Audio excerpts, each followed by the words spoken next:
Donc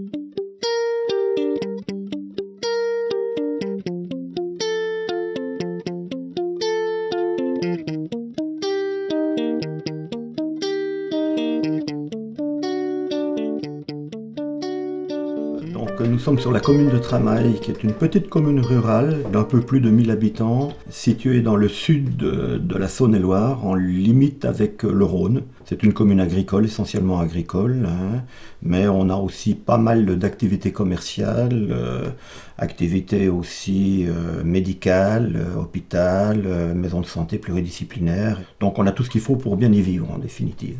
Je suis maire de cette commune depuis 1995. J'en suis donc à mon 5e mandat.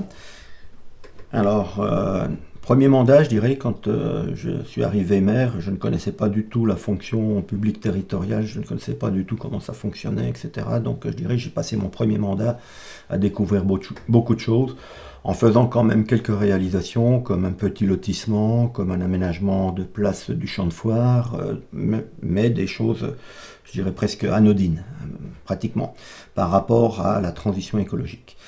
Le deuxième mandat, nous étions en finalité d'un plan d'occupation des sols, donc on arrivait en fin de vie de ce plan d'occupation des sols, et il fallait transformer ce plan d'occupation des sols en ce que l'on appelle un plan local d'urbanisme, un PLU, et donc à ce moment-là, avec les services de l'État, on est rentré dans cette procédure qui commence par faire un PADD, un programme d'aménagement et de développement durable.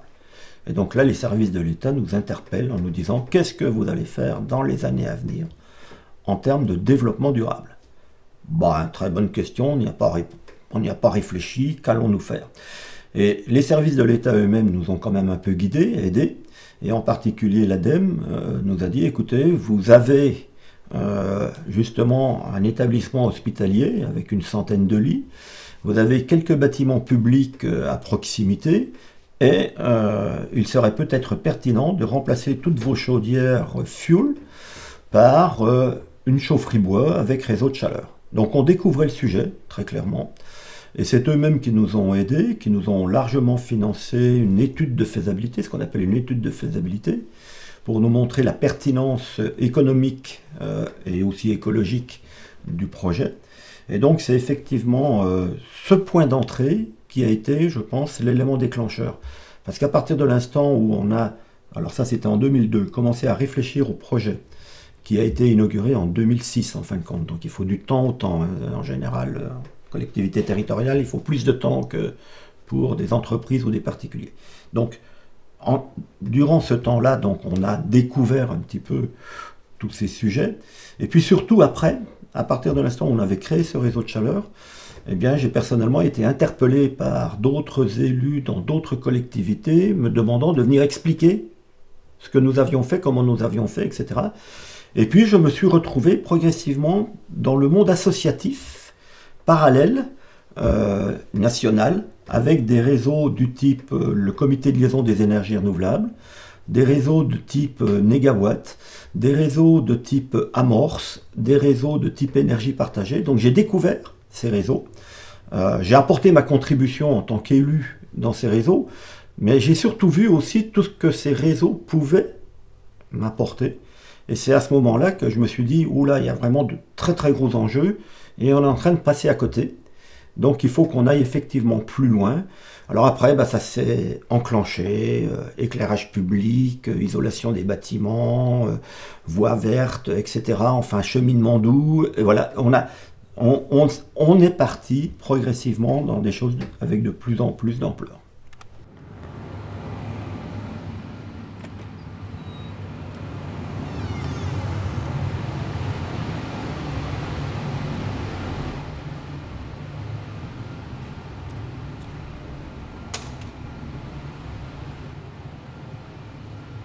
Donc là, voici la chaudière. Alors pour parler un petit peu technique, elle fait 1,2 MW, 1200 kW. Donc ça permet d'alimenter quand même pas mal de personnes, comme je l'ai déjà dit. On va voir un petit peu le foyer. On va faire une porte ouverte.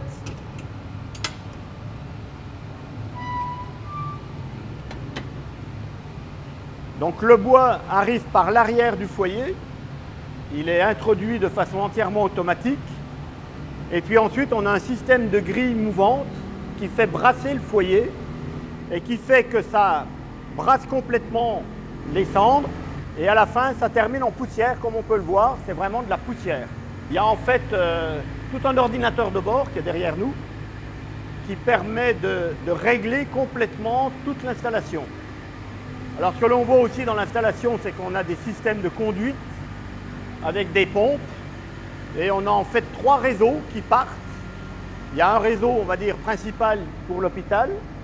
Pour faire simple, on va dire qu'on a un réseau pour les bâtiments municipaux et le 3e réseau pour les particuliers qui sont accordés sur le réseau. Voilà, à peu près, hein, voilà. Et donc, on a 1,4 km de réseau enterré. Les conduites, c'est des conduites de ce type.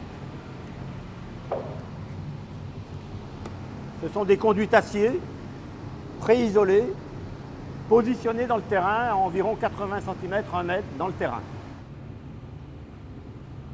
Donc là, sur ma gauche, on va retrouver le silo, les 250 m3 de bois. On a ici un système hydraulique avec des vérins et des grands râteaux qui sont au fond du silo. Et les vérins font faire des mouvements va-et-vient au râteau qui permet de faire tomber du bois déchiqueté dans la chaîne d'alimentation pour la chaudière. Jusqu'à présent, donc, la chaufferie fonctionne depuis 2006. On a toujours pu assurer le chauffage de l'hôpital, ce qui est notre gros enjeu. Voilà.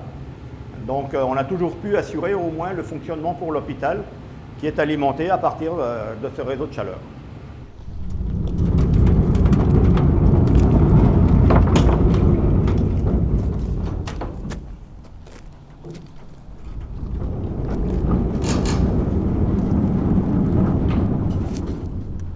Donc voilà le stockage temporaire du bois qui va passer ensuite dans la chaufferie progressivement.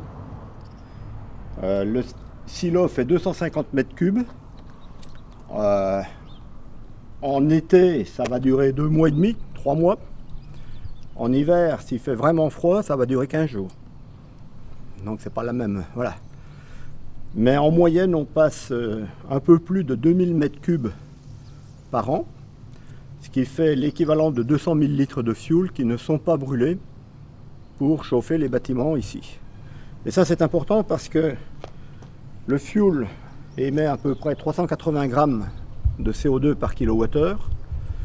Nous, on est à 12 grammes de CO2 par kilowattheure. Et le bois provient donc d'une scierie qui est située à 4 km. Et ce sont les déchets de cette scierie qui sont valorisés en énergie ici. Parallèlement, il y a des forêts à proximité. Mais on ne va pas exploiter ce bois parce qu'on a déjà trop de bois pour notre besoin. Et donc du point de vue économique, ce que je peux dire, c'est que l'hôpital, qui est notre bon gros client, je m'étais amusé à faire le calcul, alors avant qu'il y ait de grosses fluctuations sur le prix de l'énergie. Donc j'avais regardé, j'avais fait les calculs sur 10 ans, une moyenne sur 10 ans. Sur ces 10 ans, l'hôpital en moyenne, resté au fioul, aurait dû dépenser 80 000 € par an. Du fait qu'il était raccordé à la chaufferie, la facture était de 60 000 €. Donc, on est gagnant économiquement, on est gagnant écologiquement. Je ne comprends pas pourquoi il n'y en a pas plus.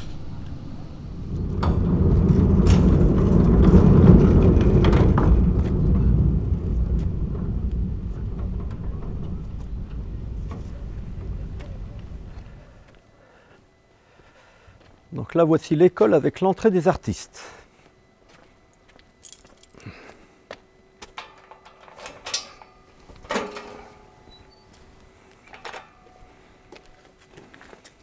Initialement, la mairie où nous étions, c'était l'école des filles, et ici l'école des garçons. Et ça n'a été que dans mon 4e mandat que nous avons pu véritablement traiter le sujet, parce que nous tenions à faire quelque chose qui ait du sens, et quelque chose qui soit pérenne. Donc il a fallu mettre un petit peu d'argent de côté quand même, parce que l'ensemble des travaux ici, c'est 2 600 000 €. Pour une commune de 1000 habitants, ça représente quelque chose. Par contre, ce que je tiens à dire, c'est que depuis 1995, Ce que nous avons fait, que ce soit du réseau de chaleur 1 500 000, une école 2 600 000, une rénovation d'ancienne gendarmerie 1 700 000, plus d'autres choses, bien d'autres choses. Tout ça, ça a été fait à fiscalité constante. Et donc on va aller voir le fond là-bas, le bâtiment du fond, qui est l'école maternelle.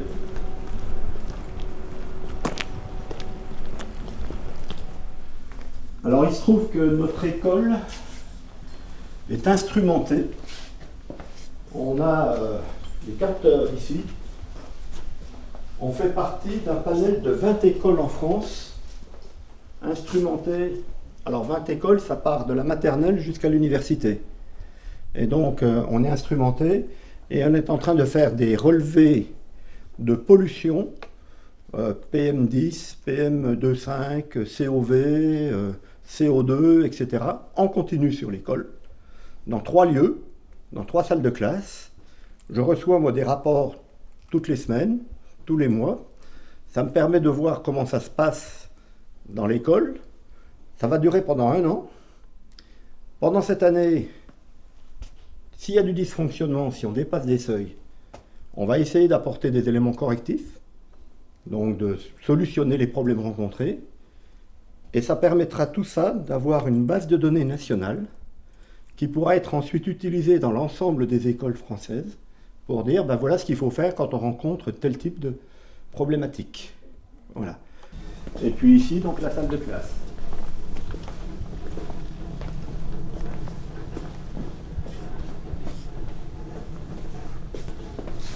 Avec des petits trucs tout bêtes, c'est ça.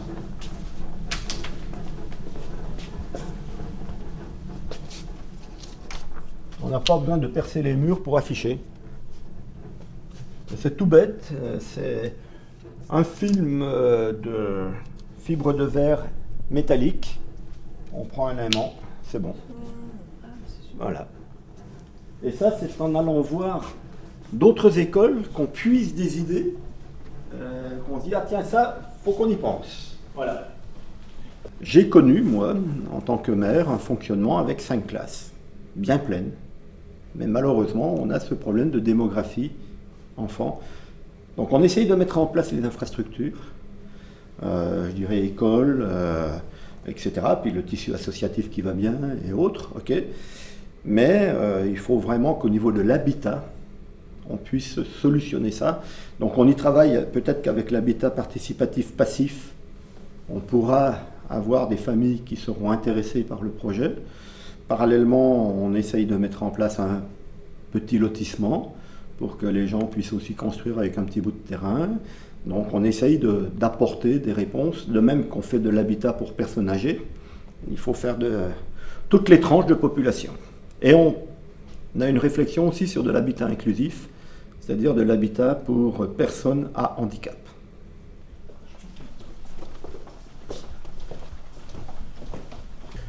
Donc là, on voit l'installation photovoltaïque qui est sur la partie cantine de la salle des fêtes. Et cette installation photovoltaïque 18 kW crête, en fait, de puissance, permet de dire que les bâtiments neufs de l'école, c'est-à-dire la maternelle et la garderie périscolaire, sont des bâtiments à énergie positive. On vient compenser avec cette production d'énergie la consommation de ces bâtiments. Voilà.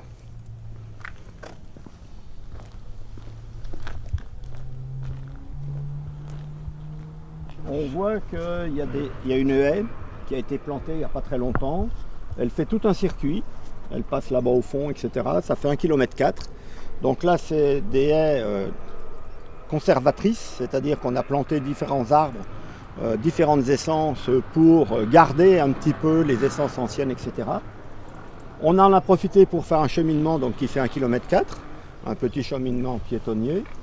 Et au pied des bâtiments, là, le chemin passe juste au-dessus de la conduite d'eau usée de la commune. C'est-à-dire que vous avez les eaux usées qui passent dans le terrain et puis qui vont rejoindre les lagunes là-bas au fond. Ce qui revient à dire que les terrains qui sont sur la partie gauche sont raccordables au réseau assainissement et les terrains qui sont sur la partie droite, en dessous, eh bien, ne seront jamais construits. La commune est propriétaire de tous ces terrains. On a acheté ces terrains au fur et à mesure. Donc la commune est propriétaire de tous ces terrains. Et justement, l'Institut de Tramail, dans ses activités de permaculture, est en train d'exploiter, on le voit, 2 hectares de terrain pour lancer l'activité de permaculture. Et donc à la fin du dernier mandat, on s'est retrouvé avec un ensemble bâtimentaire, l'école élémentaire, sans activité, sans rien. Alors j'avais dit, c'est pas à la fin de mandat qu'on va faire un projet, on va laisser ça pour la prochaine municipalité. À nouveau, j'ai été réélu, et avec ma nouvelle équipe, on s'est dit qu'est-ce qu'on va faire de ces bâtiments. On peut faire du logement, on peut faire gîte de groupe, on peut faire maison des associations, on peut détruire, qu'est-ce qu'on en fait? Et donc on était dans cette phase de réflexion quand j'ai reçu un message, un email, d'une association d'enseignants de Subdeco de Lyon, disant, ben voilà, on est en train de rechercher un endroit rural pour implanter une école en économie sociale et solidaire. Est-ce que vous auriez du potentiel? Donc tout de suite, ma réaction a été, viendez voir ce que nous avons, qu'on discute. Qu'est-ce que vous attendez? Qu'est-ce que vous voulez? Quelles conditions? Etc. Donc on a pu faire très rapidement ce genre de rencontre. Ensuite, bien évidemment, ils regardaient aussi d'autres communes. Et au final, au bout de 2 mois, ils ont dit non, c'est vraiment à Tramail qu'on veut s'installer. On a tout ce qu'il nous faut, y compris du terrain, quelques hectares de terrain pour faire de la permaculture, y compris des locaux qui vont être mis à disposition, des locaux rénovés par la municipalité dans des objectifs de développement durable, etc. Donc, ils ont dit non, c'est vraiment à Tramail qu'on veut s'installer. Et donc, nous, pour l'instant, à ce jour, nous sommes en relation avec le cabinet architecte que nous avons retenu pour faire cette justement rénovation globale de bâtiments. On profite de ce qu'il n'y a personne dedans pour vraiment faire des bâtiments qui auront du sens pour l'avenir. Donc cette rénovation globale de bâtiments pour que cet institut puisse véritablement vivre à terme. Cet institut, ça devrait être des promotions de 45 étudiants. 3 années d'enseignement post-bac. Première année, donc, les étudiants vont être sur notre secteur pour découvrir l'économie sociale et solidaire, les enjeux, etc. Mais aussi commencer à toucher à la matière, parce qu'il va y avoir des ateliers de maçonnerie, il va y avoir des ateliers de plomberie, mais aussi des ateliers de boulanger, etc. Bon. La 2e année, les étudiants ne seront plus du tout à Tramail, la promotion quitte complètement Tramail et sera hébergée dans des centres de formation d'apprentis pour passer un CAP sur les métiers de la bouche, les métiers du bâtiment ou les métiers de l'agriculture. Et 3e année, donc ils reviennent sur Tramail et pendant 1 année, ils vont travailler avec les institutions locales, avec les associations locales. Alors quand on dit local, c'est pas que Tramail, On va élargir parce que 45 étudiants qui cogitent, il faut donner de la matière à cogiter. Donc on va largement élargir. Donc ça va profiter, j'espère, à tout l'environnement, un rayonnement assez vaste, je l'espère, pour monter des projets d'économie sociale et solidaire, pour aider justement à booster un petit peu tout ceci.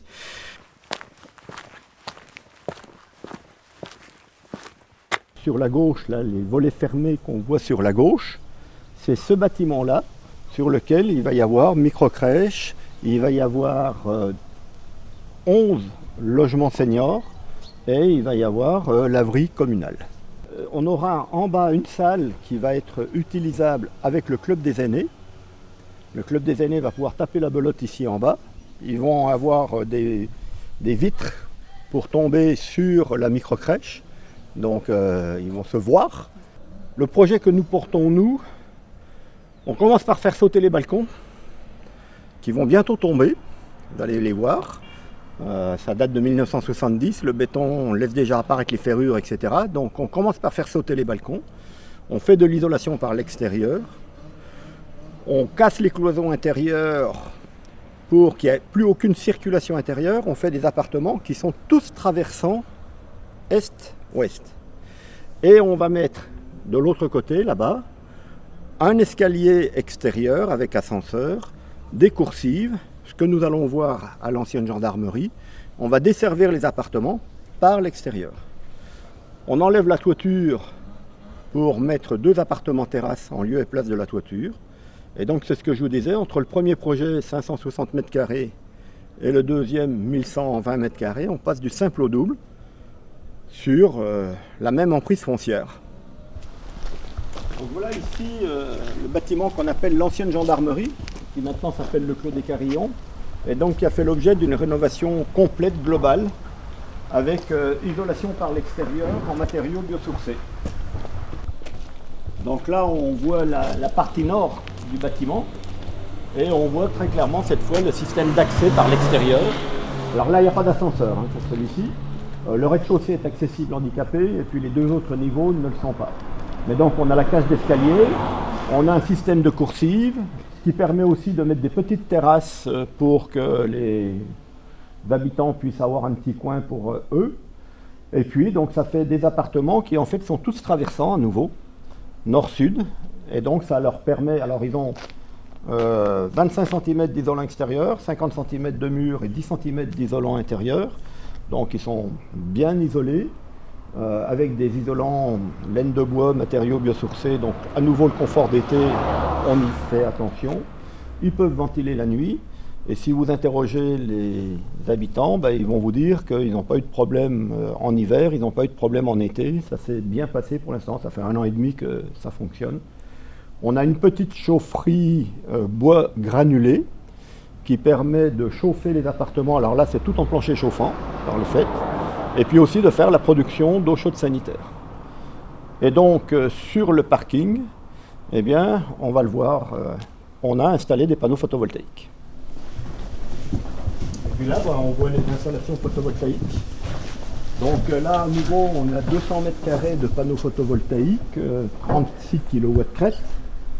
Ce qu'on peut dire, c'est que les 40 MWh de production annuelle, c'est à peu près l'équivalent de la consommation électrique des 10 appartements. Donc là, on a un équilibre énergétique. Ce n'est pas tout à fait un équilibre complet, puisque nous revendons notre électricité au réseau, et qu'eux prennent leur électricité auprès de qui ils veulent. On ne peut pas leur imposer d'acheter notre électricité. Du point de vue financier, l'installation ombrière, c'est-à-dire la structure métallique, et puis les photovoltaïques, coût global 55 000 euros. 55 000 euros, sur la première année, on a fait une revente à 4 800 euros. Vous calculez, au bout de 13 ans, on aura payé l'installation, et donc après, ça sera du bénéfice. Voilà.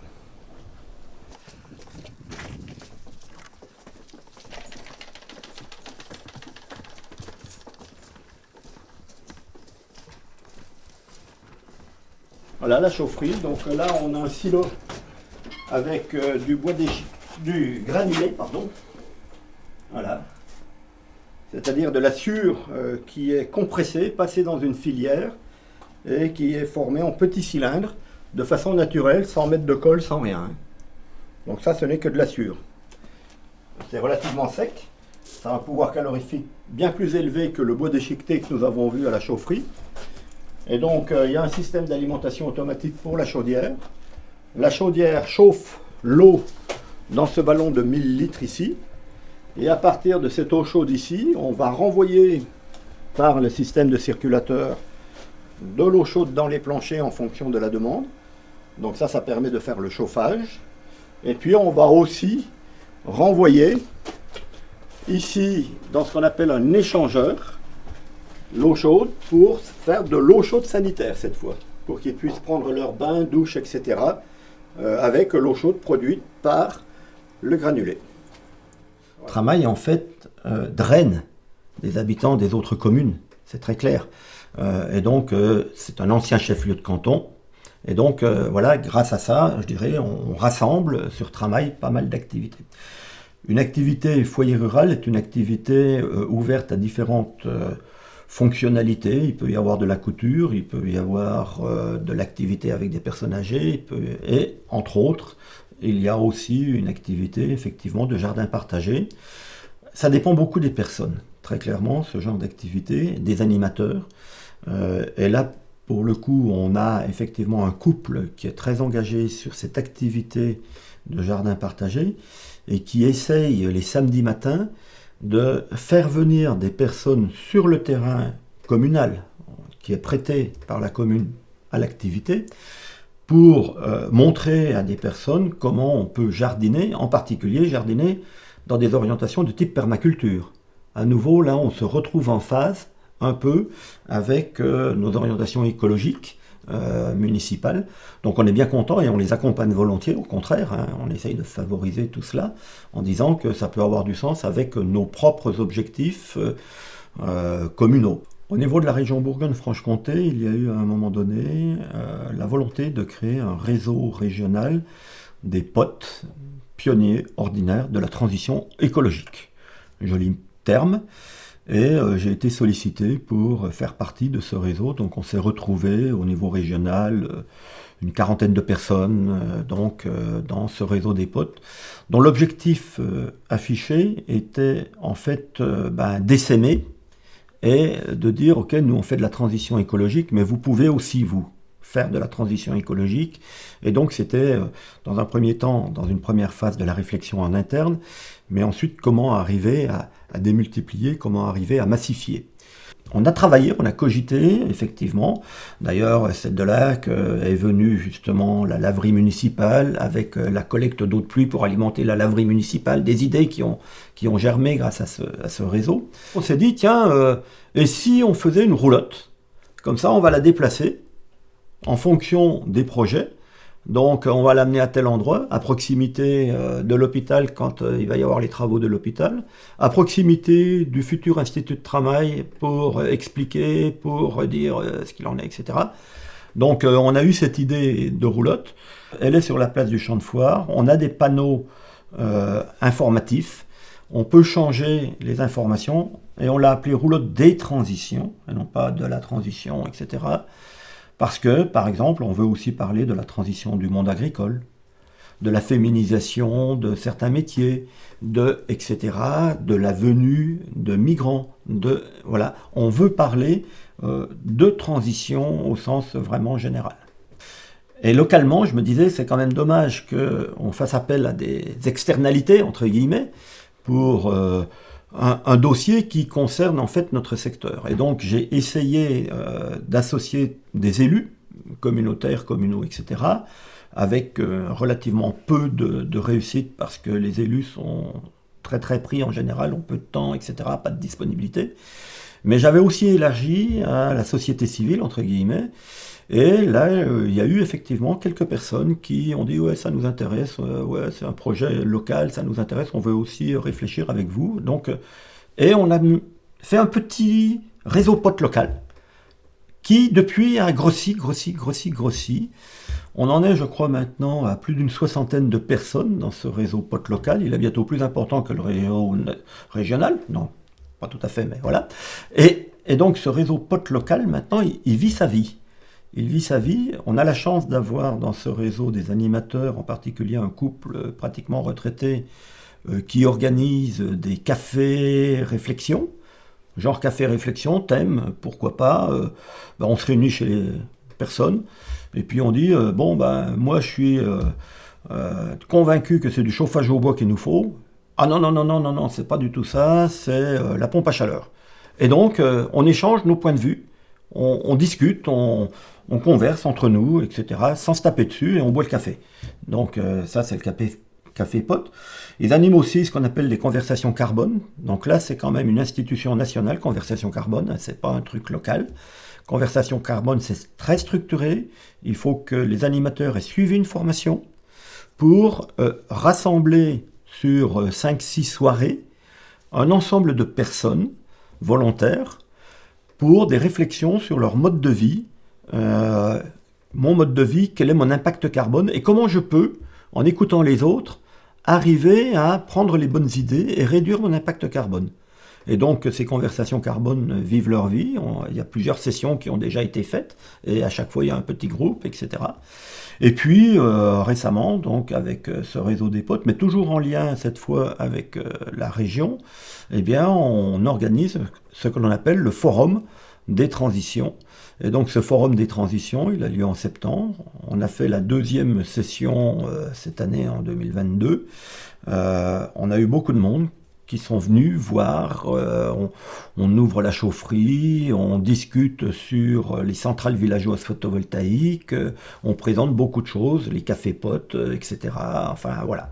Et donc ça permet de diffuser et puis de retrouver d'autres personnes. Ah ben oui, tiens, je voudrais bien faire partie de votre réseau.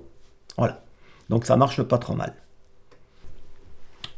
Au niveau du comité de liaison des énergies renouvelables, dont j'ai fait partie, j'ai même été président de cette association à un moment donné, il y a eu une réflexion pour dire comment on va pouvoir effectivement lutter contre ces émissions de gaz à effet de serre et puis obtenir des résultats en appliquant le scénario négawatt, donc de sobriété, d'efficacité, d'énergie renouvelable, etc.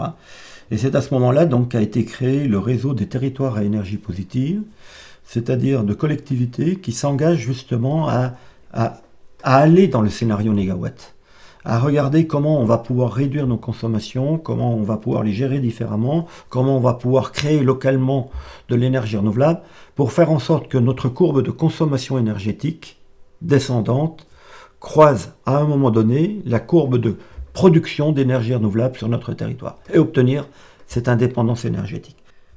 À l'heure où tout le monde est en train de dire « je ne sais pas comment je vais boucler mon budget », moi je réponds « mais c'est quoi la hausse de prix de l'énergie? Je ne connais pas, moi, pour mon budget. » Avec ma chaufferie bois, avec la gestion de l'électricité que nous avons au niveau de la commune, nous avons 0 incidence d'augmentation d'énergie sur notre budget municipal.